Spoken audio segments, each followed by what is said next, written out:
Hey guys, welcome to Some Joyful Noises. This is an On His Island podcast, experimental music podcast dumping ground thing, where some of the leaders from our network and really whoever just jump on when we want to talk about music, host an episode, and we just kind of do it.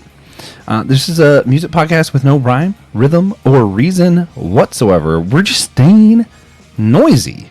Literally, anybody can host the show. There's no schedule for the show. We just kind of do stuff when we feel like it. And if you guys feel like it, and you message us, hey, can I do an episode about Jesus loves all the little children? I'll probably be like, yeah, sure, man. Let's see how that goes. Camp songs, favorite camp songs. That'd be fun. Yeah. You know, whatever. I'm thinking about doing a pirate song one soon, actually. Literally no rhyme or rhythm. We just do stuff. And today, the stuff we're doing. And so I am Joshua Knoll, one of the people leading the conversation for the day, here with my pastor, Will Rose, reviewing the song Citizens by Jon Guerra, which I forgot to make sure I'm saying his name right. It's fine. It's going to be less of a review.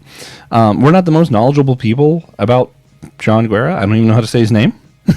You know, I'm not a music expert or anything like that. Just to be transparent, really what this was is like every now and then, I don't listen to a lot of Christian music. I used to, because that's all I was allowed to, which is why I don't listen to as much now, because I'm allowed to listen to things that aren't Christian music. But every now and then one will stand out that hits me, and usually it sticks with me for like a few weeks, and I'm like, man, yeah, that really got to me, it made me feel some kind of way, and it was useful. This one's been a lot longer than a few weeks now. It's been months, and every now and then, and it's funny because even after I told you, because this hasn't happened to me till after Will was like, yeah, we could do this episode together. There's been a few times where I'm like on the car on the way home and I just have the song on loop for a straight 45 minutes and I'm just crying in my car. And yeah, so that's where I'm at with this. Yeah, there's a vibe. That's a vibe shift. Yeah.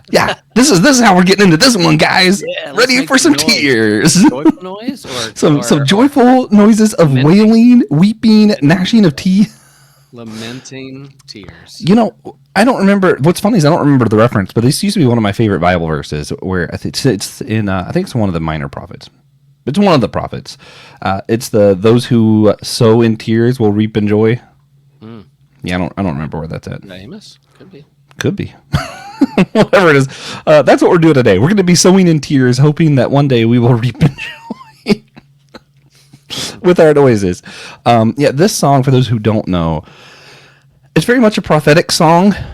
If you're sensitive and you want it to be woke, it's woke.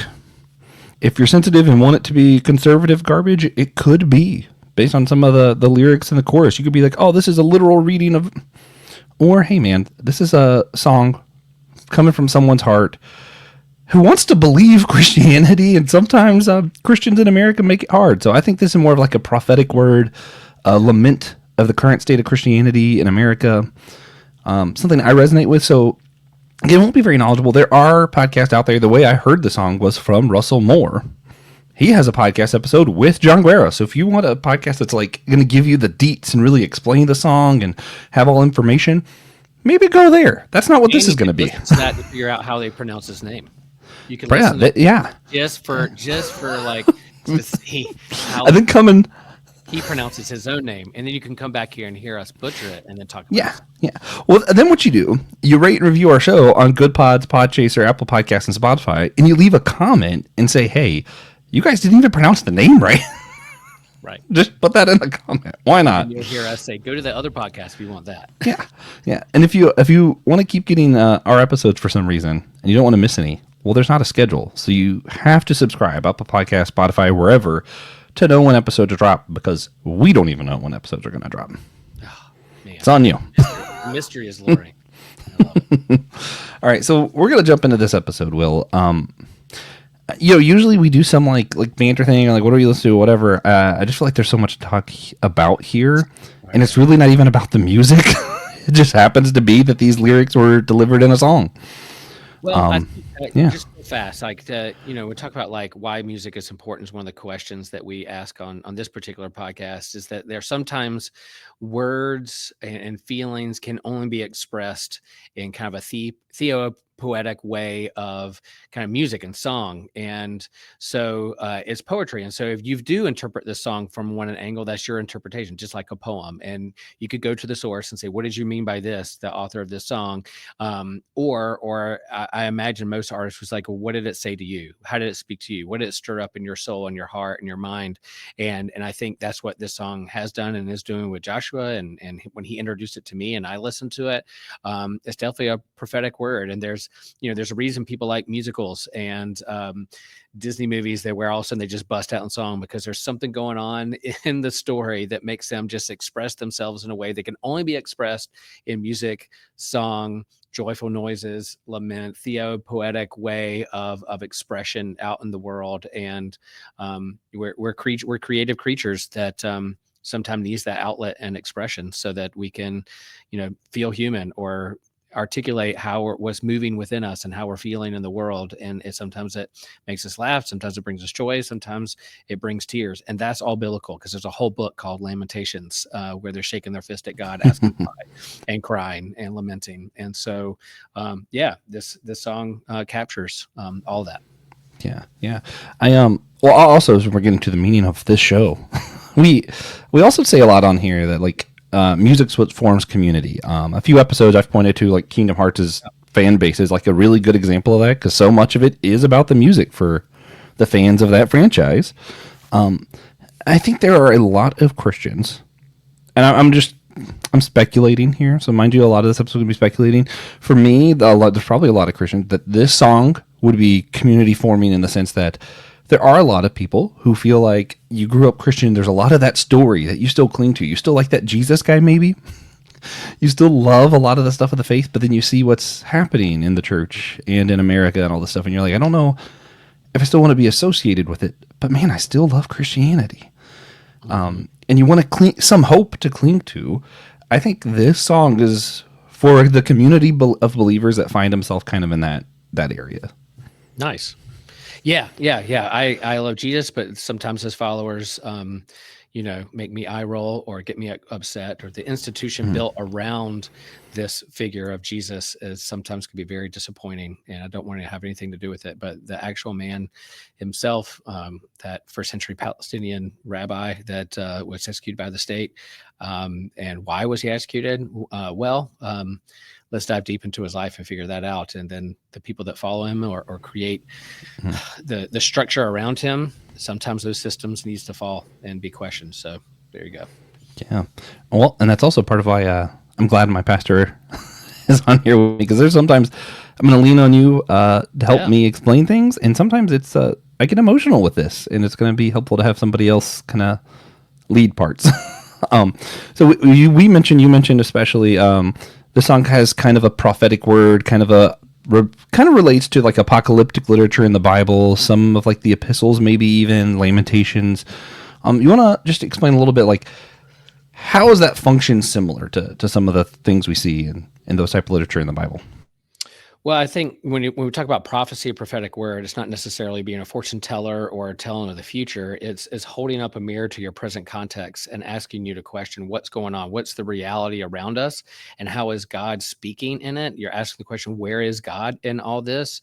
What is my place in all this? And so that prophetic word really holds up a mirror to society and says, take a deep, deep look and ask those questions. Who am I, and who is God, and how are we, if you get to say Kingdom Hearts, I get to say entangled. How are we entangled with one another, with in our community, and how do we live as humans together in the world? And then apocalyptic literature, there's metaphor and imagery to really get to kind of sci-fi imagery of the world, but really prophetic literature, that Greek word apocalypse literally means to reveal or unveil. And so the song and the literature and the scripture verses that are apocalyptic, they're unveiling for you a deeper reality that's underneath the surface or right there in front of you. So this song can be apocalyptic because it's unveiling a reality around us and speaking to that truth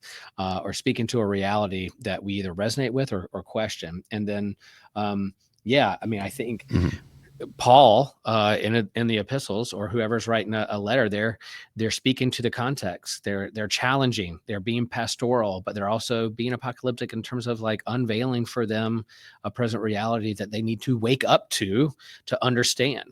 If you want to be woke about it, let's get woke. Let's wake up. Wake up to event. It's very Advent. Yeah. Very the season of Advent. Hey guys, don't sleep. Wake up. There's something going on in your midst that you need to pay attention to. Yeah. Yeah. I'm going to be lame and point everybody to episode of the Whole Church podcast where me, you, Ryan Does, Leah Robinson, and TJ Blackwell talk about apocalyptic literature and sci-fi, horror, a bunch of stuff like that. And we have fun over there. So if you guys want to understand a little bit more on our take on apocalyptic literature, it's there. I also want to say, like, as far as, and we'll get into this later too, but how you, I don't know how to word this well. The theopraxy of your eschatology is going to be important here. So how you apply your theology, and specifically with the end time stuff. So this all makes me think of two different things at once that I feel like is important to unpack before we get into it. One is the song, and I'm probably one, I'm gonna get flack from the left on this side, but I still love some Casting Crowns. I still like them. I know that lead singer, I've heard some of the stuff that he said and wrote, and I'm like, man, I don't agree with his theology at all. And I think he's a good person. It happens, you know? It happens. And they have a song that I also think is kind of prophetic. And it was at a time when woke wasn't that like big buzzword. So they were able to do this and Christians liked it. And now we do the same song and people probably really mad. Their song of If We Are the Body. And that's what this song reminds me of a little bit of. Like, if we are the body, why aren't his hands healing? Why aren't his feet moving? Why aren't his lips speaking truth, helping people? That's what that whole song was about. It's like, why isn't the church doing something about what's happening in the world? And that's what this song is about. But now we're in a context where if you ask why we're not helping people, you're woke. But back then when that song came out, that's what conservatives wanted to say. So you kind of see that context of like, wait a minute, how have we gone so far in such a little period of time? And I think Casting Crowds would probably still sing that song. I think they would. And I think they still stand by that message. But I think a lot of their followers probably wouldn't. Probably why they don't still write new songs like that. Anyway, I'll leave that alone for a minute. The eschatology, theopraxy stuff that I was talking about. A lot of times people build their eschatology, their view of the end times, to kind of comfort them or to make it easier to believe their faith, I think. Where it's, one day I'll go to heaven if I do the right thing, say the magic catchphrase that I believe in Jesus, you know, whatever. And that's where my grandparents are, so I don't have to grieve them because they're up in heaven. Whether that's literally true or not, I honestly don't care. Maybe that makes me a bad Christian. I don't know. But I'm like, I just don't, to me, that's not the point. So I'm like, okay, cool, maybe. But the problem is, if that's the limit of your theopraxy, is just knowing that thing so it comforts you, then some of the song might not make sense. But if you expand it a little bit to, wait a minute, Jesus said the kingdom of heaven is now. So it's both now and not yet. Then you hear parts of the song where it talks about building a city. And if you're doing this thing, and you're not just thinking, oh, one day Jesus will give this to us and we'll be faced with it. You're realizing, oh, wait a minute, we're supposed to be building that city right now on earth. And that's going to kind of give the chorus a dual meaning where you're like, wait a minute, Jesus is doing that in the future if you subscribe to that kind of ontology. I don't know if I do. I don't think I do. But I do hold to that other part of we're supposed to be building the kingdom of heaven right now. So he's also singing to us going, hey, if you're building that city, are you looking at the immigrants and calling them children? What are you doing? And I think it makes it a little bit more challenging if you understand your theopraxy a little bit differently, maybe. Yeah, we say Christ is the Alpha and the Omega, but what do you do in between? You know, the beginning and the end, but we're here in the now. So the Christ who was, who is, and will be, there's a balance when it comes to that. If we're only looking to the will be, and we're just pie in the sky at some point in the future, or we're dwelling on the past, we're not looking to see how we live in the moment, in the present, and who's our neighbor now. And I think that's part of the parables that Jesus was doing, his theopoetic story expression of parables, really stretching people and asking people, yeah, who is your neighbor? And it's like, oh man, I don't like the answer to that. But hey, is that person not the one who acted with mercy? He can't even the lawyer couldn't even say the name, couldn't even say Samaritan. They had to just say what the action they did instead. So how do you look at your neighbor in the face, in your eyes, and say, yep, they're a child of God? And if that's woke, or if that's too liberal, or if that's challenging, how I think, yeah, we'll get into it. But I think there's a seduction of power and privilege, and we got to be, there's a means to an end. We got to hold on to this power, or get co-opted by this system or structure or particular person because of whatever, and we'll do better later. Once we're getting into power, then we'll do good. We got to get there first. Like, no, what about right now? The person who's hungry right now, the person who needs to belong right now.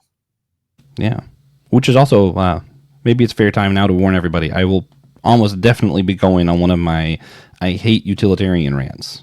Yeah. That whole we just justify bad action because we think the outcome's worth it. It's just, It's dumb and arrogant. It's mostly arrogant is why I have such a problem with it. You don't know the outcome, ever. Anyway, okay, what we're going to be doing for this song, it's going to be a little bit weird for everybody. Probably, especially maybe including me and Will. We're going to be sharing the verses of the song. I have 4 different versions of it we're going to be flipping back and forth to play from. But when we get to the chorus changes each time. I think there's 4 different times. The first couple lines are different each time, and then the main part is the same. So when we get to the chorus, instead of listening to it and playing a clip, Will and I have a liturgical setup on our outline where I'm going to read a part, he's going to read a part, and when it gets to the main part of the chorus that is the same each time, we want you guys to read it with us. So if you need to listen to the song beforehand, pull up the lyrics, whatever you got to do, I think it's going to be worth it because I think it's important that we work together to just affirm the message here that the church gives a damn, that Jesus gives a damn. And this song isn't explicit. It doesn't say give a damn. That's me. Like, I passionately, like, I care about this. And I'm looking at what the church is doing, and I'm like, man, sometimes it just feels pretty clear that we don't give a damn. So, the part that is the same each time, that we will be reading together and asking our listeners to kind of say with us. We don't know that you're doing it. We're just going to trust that you're affirming this with us. And it starts with, I need to know there is justice. So it's, I need to know there is justice, that it will roll in abundance. That you're building a city where we arrive as immigrants, you call us citizens, and you welcome us as children home. That part we'll all read together. The parts before it that change each time, Will and I will kind of alternate on. Are you green and I'm blue? Or what? Yeah. I put the key at the top of the outline. but I didn't think to explain it. Well, I didn't think to explain it because TJ and I just do this. This is how we do our old church outlines all the time. So I didn't even think about it.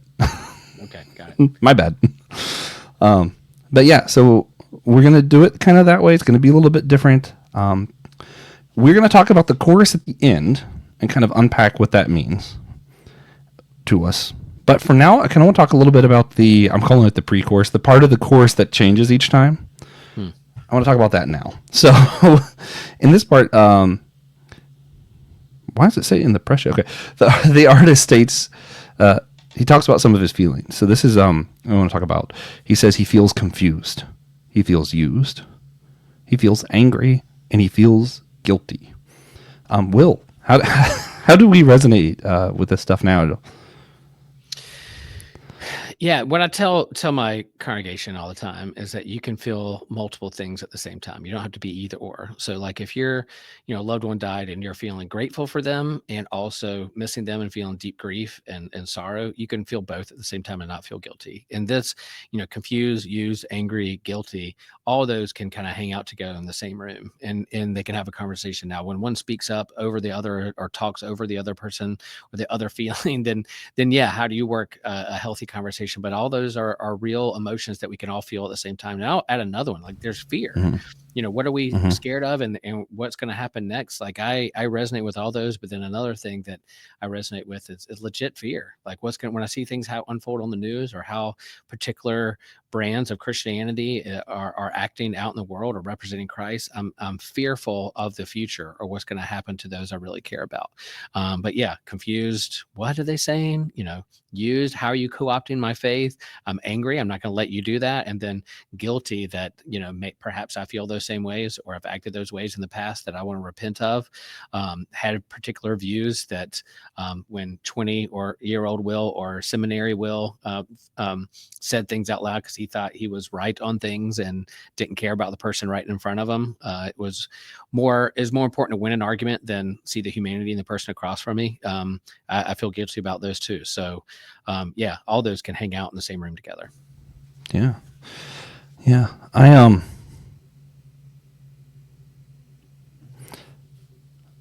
Part of this is really, and it's funny because I've tried to get us to record this at specific times, several different occasions. The Trump administration deported this guy. The Trump administration did this. I'm like, all right, well, now is a really poignant time to record this, and I think maybe it's just always a poignant time to talk about this song. Every day.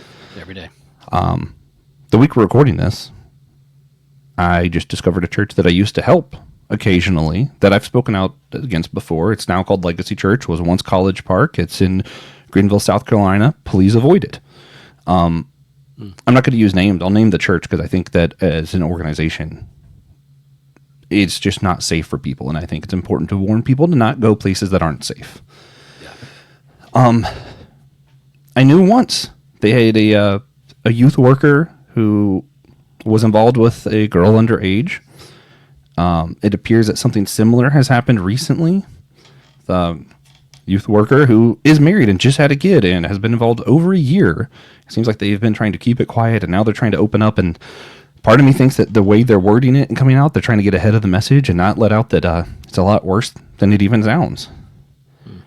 And I've known that pastor for a huge chunk of my life, who's part of that church, who's leading them, and has now hired 2 people like this. There's a lot of stuff that I'm kind of like putting my crime junkie hat on, and I'm like, oh, math ain't mathin'. This doesn't make sense, I'm like, but then I'm like, even more so, the people who are hurt. Not only the victims. I also know the person who is guilty of some of the abuse, and that guy, I'm not going to say he's a good guy, but like, they are naming him on their Facebook, on all their social media platforms. They just had a baby. Him, his whole family, their lives are ruined. And yes, it is partially his fault.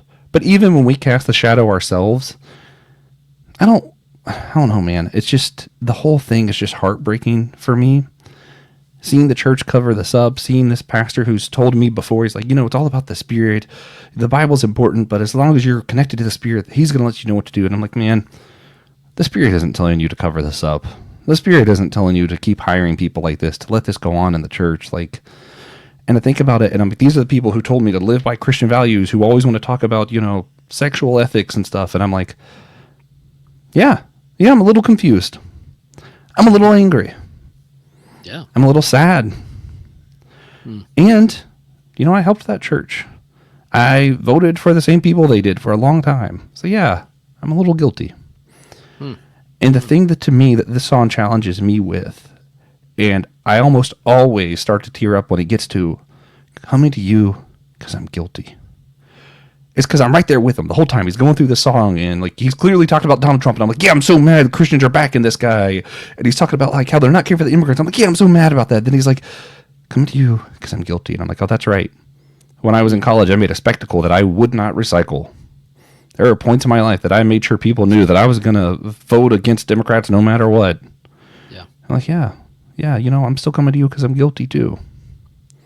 Well, a big part of the liturgy in our particular tradition is confession and forgiveness at the very beginning of the service. And so there's not only being angry and prophetic word of, oh, that person over there, that group over there, that system over there is wrong, but it's also looking in the mirror yourself and saying, I'm guilty. I'm not perfect. I make mistakes. I've backed things that I shouldn't have. I've said things I shouldn't have. I still feel things about other people that I shouldn't feel, or it's dehumanizing towards them as much as it is they are dehumanizing others. So there's a reason we start our worship with confession and forgiveness, to be honest with ourselves, be honest with one another, and most importantly, honest with God. And that a repentant heart, part of that guilt, you turn it and confess it, and you stand in solidarity, not to your neighbor, but those around you who are feeling those same things, who's experiencing those same things. Yeah. This is weird, but the TV series, and I hope we're going to do a systematic ecology episode about it soon, The Good Place, actually helps me a lot with some of this. Absolutely. Because I am the guy who's like, oh, wait a minute, I bought this soda, this company owns it, this guy did this, I supported him inadvertently, which also is why the Bible has stuff in like the Old Testament of like sacrifices for the sins you didn't know you commit, because like God cares about those too. None and unknown. Yeah. It's just, it is challenging. And even for myself, like I think back in some of these people that are involved, I'm like, I remember telling them, hey, you need to repent. I don't know why, but the Spirit's telling me something's wrong here. But I also remember telling them, hey man, I'll fight for you till death if I need to, because I love you. And the thing is, and maybe this will get me canceled, even the predators, the victims, all of them, I love every person involved here so deeply that it, and what I keep thinking of is that's God at all of us. You know, like he sees the terrible things I do, and he's like, he's hurting, and he sees the people that I've hurt, and he hurts with them too. And that's confusing. It's confusing when you actually resonate with both sides, and you're like, man, I just want everyone to be, you know, I went to OrtCon not too long ago, and they talk about the difference of repetitive, that's not the right word, insert word here, in restorative justice. You know what I'm trying to say.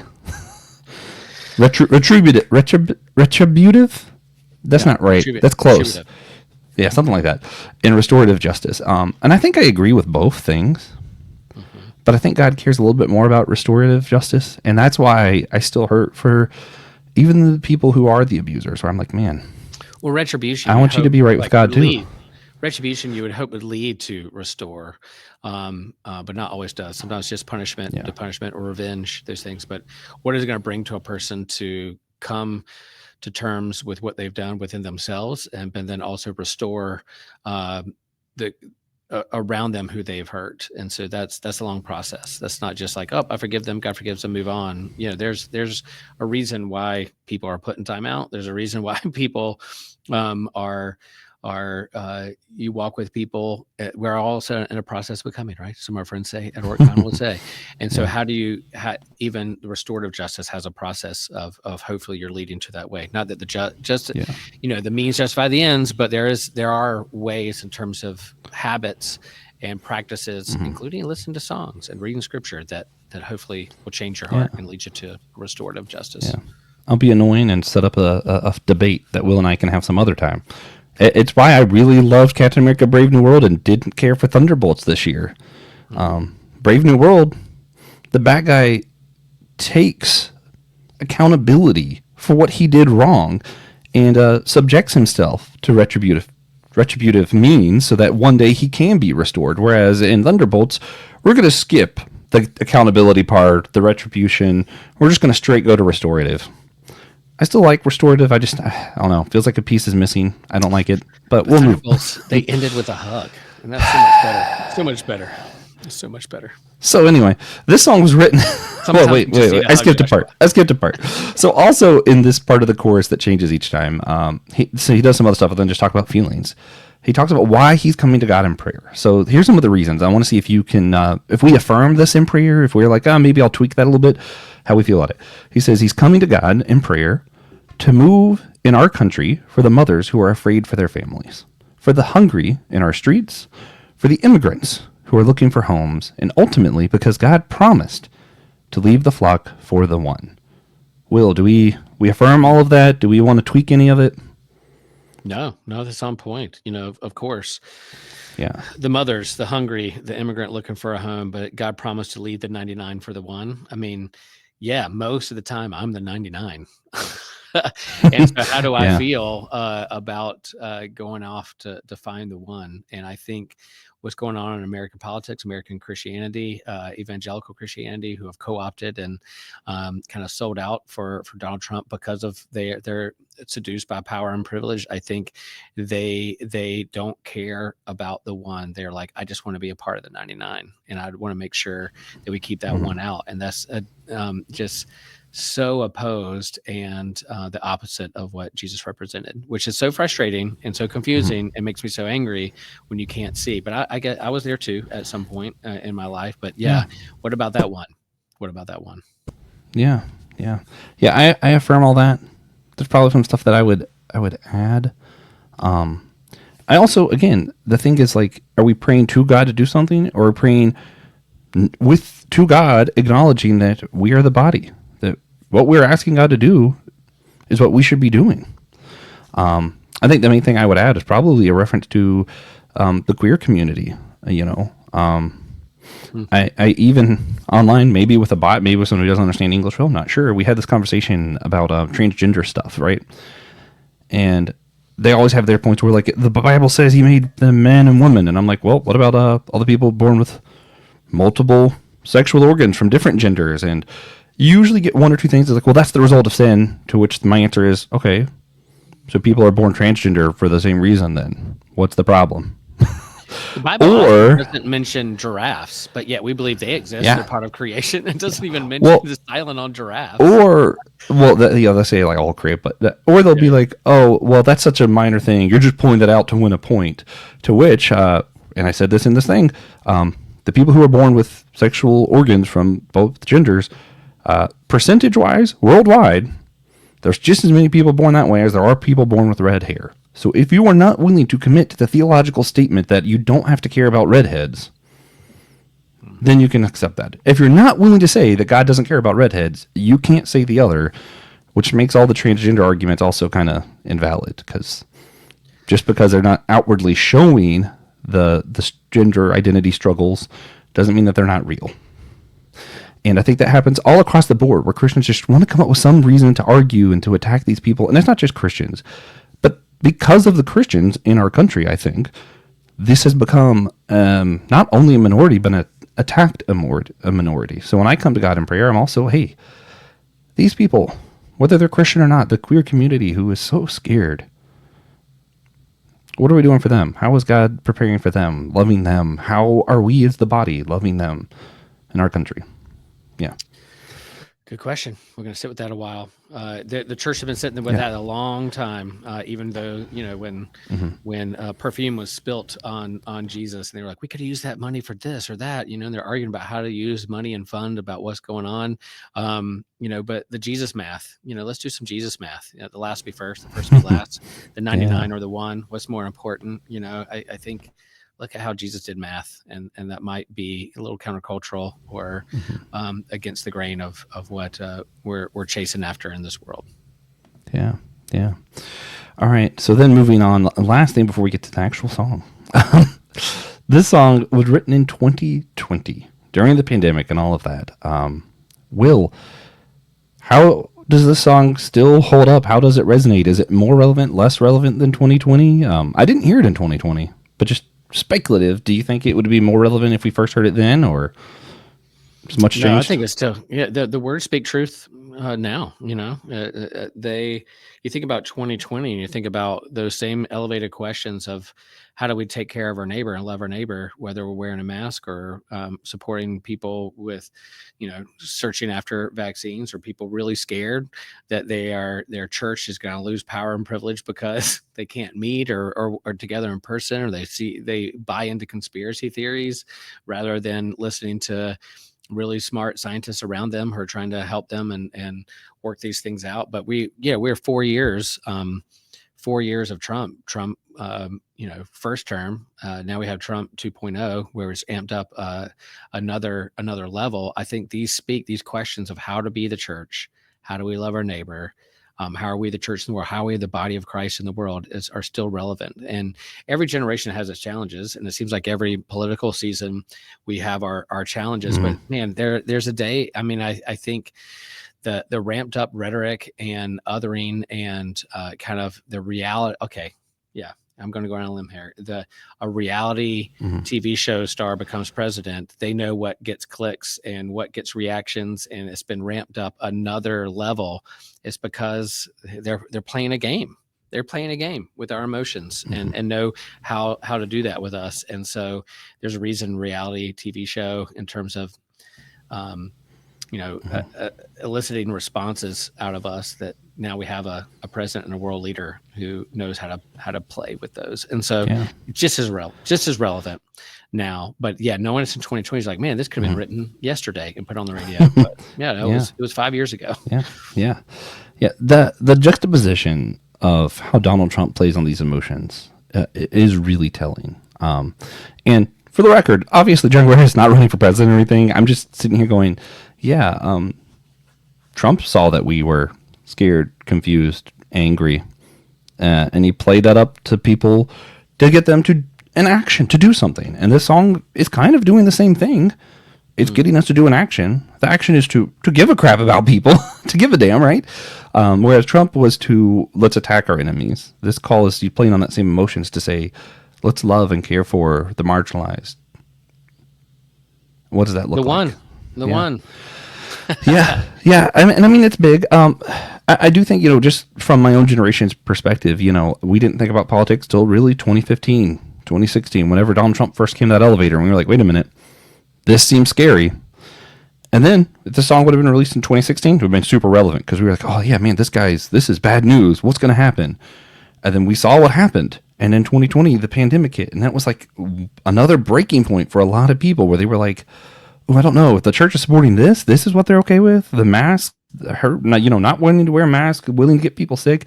People are dying around us. My own family members dying because they fall for this whole like, oh yeah, the government's doing this, and to be in church, we shouldn't have to wear a mask and all this stuff. And I'm like, well, now you're dead. Not playing that down, but it's like, and it's interesting. And now here we're doing it again, but now it's with Alligator Alcatraz. Now we're at like a comic book villain level where we're like, huh? I've always said, it's like the breaking point. What is the breaking point? And it's interesting to me that some of the MAGA folks are really starting to speak out against Trump because of the Epstein files, and that's the breaking point. I'm like, man, there's so many beforehand questions, but this is the one thing, and I'm not, disappointed in that. I'm glad that's finally like, wait a minute, there's some smoke here around this fire. And you mentioned the disappointment of this particular church and community that you are a part of, where there's some similarities there in terms of predatory nature and taking advantage of the least fortunate and those underage. Well, there's another whole side thing. So that's what's, as we're recording this, that's the news, the headline, the breaking point, that there's some people on MAGA and evangelical Christianity there's like, wait a minute, you said this, we feel betrayed. I'm like, yeah, we've been saying this a long time with other things. So well, and that's the temptation, right? Like right now we can say, oh, we told you, how did you not see it before this, and get upset at them. Or I could go back to this song and realize, you know what, I bet they're going through right now. I bet they're realizing the person who told them he was going to out all of the stuff and be transparent isn't being transparent. They're probably a little confused about that, right? Mm-hmm. They probably feel like he used them, maybe. Mm-hmm. Just like I felt like the church used me once I started seeing what was going on, what the church was supporting. I'm like, maybe they don't believe this stuff, and I was confused, and I felt like they were using me, and I'm like, man, I have to realize a lot of people are feeling that thing about their politics right now, seeing their the God that they turned to. They started worshiping Trump, and now they're seeing, they're feeling the same feelings. And I don't know how to honor that. But one way might be to actually get through this song. Okay, we're going to pause. All right, actually, before we get to the song, we realize we don't want to rush this. There's a lot to say about what the song is speaking to us, to our country, and how maybe even how it'll help us empathize with others, even those who think empathy is a sin. Okay, anyway. So we are going to come back to this a little bit later. So we're going to be doing this in 2 parts for YouTube. It'll all be on one audio on the podcast. If you guys want to just hear it straight through, you can go there. But if you're on YouTube, just find part 2. It should be right under this. And we will speak to you a little later on then.